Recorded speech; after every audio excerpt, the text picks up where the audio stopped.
Yo, what's going on everybody? It's your boy Potential Unleashed. I am back with another One Piece chapter review. This is One Piece chapter 1105.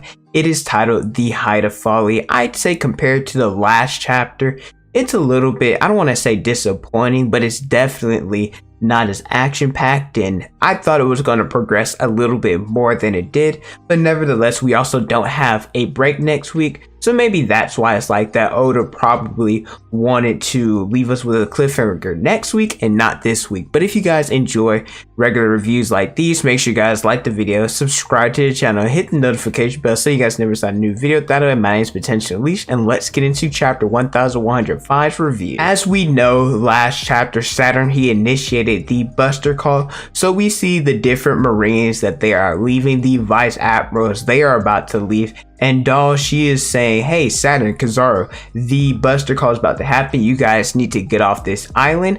And then Kizaru, he's like, well, we're not doing that, we're staying here. Well, that's what Saturn and Kizaru is saying, and Doll, she is so adamant about them to leave. However, Kizaru says go, and they end up leaving. Now, the reason why she wants them to leave, because obviously if a Buster Call happens, then that means that the entire island is going to be destroyed. And I'm not really sure why she is, I guess, panicking as much, especially because Kizaru, he's made of light. But the reason why these two are staying is because they want to make sure that whatever they're trying to destroy, so not only the island, but Vegapunk, Straw Hat, and Kuma as well, because of how strong they actually are and the danger that they have, they want to go through it and see it with their own eyes that everyone is defeated. The more that we learn about Saturn, the more that we see him, the more I am starting to enjoy him as a villain, and this is because of everything that he does. I think he makes sure to, I guess, cut off the loose ends, or make sure that anything that can go back to him or anything that can somehow affect him, he tries to take care of. Because during all of this, with the Buster Call active, Vegapunk, he's like, well, you guys are after my life, why are you just destroying all of Egghead? This will put, since it's such a technological advanced island, this will put the world back so many years. And he's saying this because he doesn't know whether or not Vegapunk, he has a weapon that could defeat him. He doesn't know if he has something that is that it could research the entirety of the Void Century, hence why that's why he's being destroyed. Heck, he even mentioned, remember a while ago there was, I don't remember the chapter, but Saturn, he found out that there were individuals, that there was a ship that fled from Egghead because those were the researchers that Vegapunk had.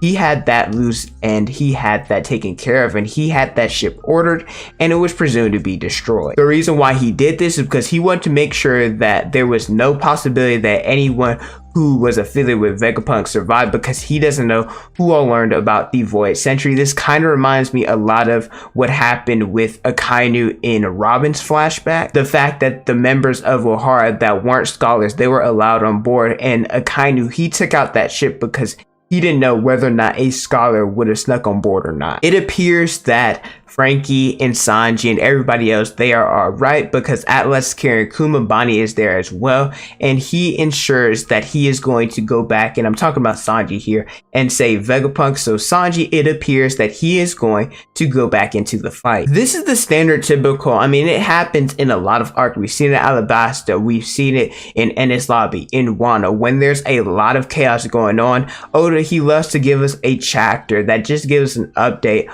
on pretty much all of these Straw Hats, what their position is. And I love that Sanji is the one who is communicating all of this. It's really cool. He's talking to Nami, who's with Chopper, Usopp, and Robin, talking about the situation, what all's going on. Apparently Zoro, he is still fighting against Rob Lucci, and the reason why Jinbei is sent there is so that Zoro won't get lost. I've seen a lot of people on Twitter talk about, oh, what's going to be 2v1 against Lucci. Number one, that's not going to happen. I personally think that either Zoro, he's going to switch opponents in some way, shape, or form, or he's going to defeat Lucci. But people need to realize that Lucci, he is definitely strong. He's awake in zone. So this that Zoro is, and he's not even struggling. Zoro, we've yet to see him use Ashura. If he was struggling, he would have busted that attack out the whole time. So I don't know why people are trying to, I guess, downplay Zoro when all they have to do is just mention that Lucci's actually decently strong. But like I mentioned, I think sending Jinbei here is the way for Oda to narratively write it so that Zoro, he can make his way to either fight Saturn, which I don't believe will happen. I think that he's going to make his way to fight Kizaru. In this panel, we see Robin Chopper's informing her to get her rest,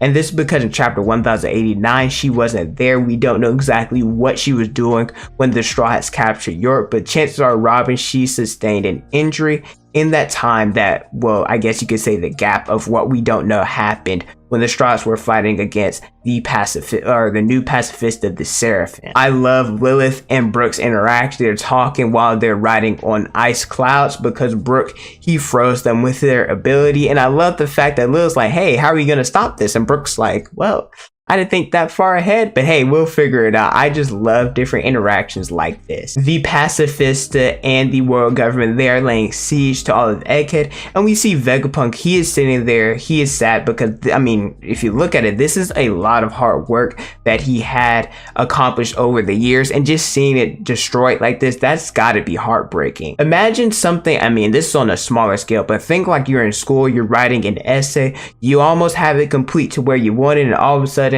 you lose all the data. I know you'd be upset. As Frankie, Atlas, and Kuma and that group are trying to escape Kizaru, now it's probably his clone, maybe not, I don't know, but at the same time, nobody was providing any resistance in the area where Saturn and he originally was, so it very well could be himself, but he ends up cutting the little rocket launcher that Kuma and the rest of them were in, and they end up falling or are about to fall and hit the ground because obviously this is where Saturn and Kizaru, they're trying to eliminate everyone. Also, Luffy, apparently he is full. The reason why he got out of that food, people forgot, and I did as well. Remember how Vegapunk, he created that machine that had all the food there? That is where Luffy was. Now, I don't know who brought him here or how he got there or how he got the food in the first place. I still think it could potentially be Caribou. Remember earlier when Saturn talked about the fleet or the ship that he ended up destroying? Apparently it wasn't, and that's because somebody stepped in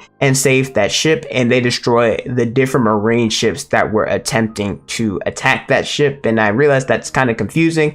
Nevertheless, the group that Vegapunk, the individuals that he had that were on Egghead, they are safe, and somebody is headed towards Egghead. There's a lot of speculation that I've seen people say this. Some people said because there was a marine flag there, it could be Smoker. I mean, I know that Smoker, he goes after his own sense of justice, but I really don't think that it's him. It could be the Blackbeard Pirates, but at the same time, the time frame, if I'm not mistaken, they would have already been at Egghead by the time this happened. I've seen a lot of people talk about Dragon finally making this move. It very well could be him as well. It also could be members of the Grand Fleet. We know that each individual of the captains, they have Luffy's Viver card, so they very well could show up here as well. Like I said, I'm not really sure. I'll probably do more thinking about it, and you guys will get, I guess, my verdict of who I think it will be in my chapter breakdown, which usually drops on Monday. But let me know who you guys think this mysterious person is that destroyed these marine fleets. Let me know who it is in the comment section below. Thank you guys so much for watching. Don't forget to like, comment, and subscribe.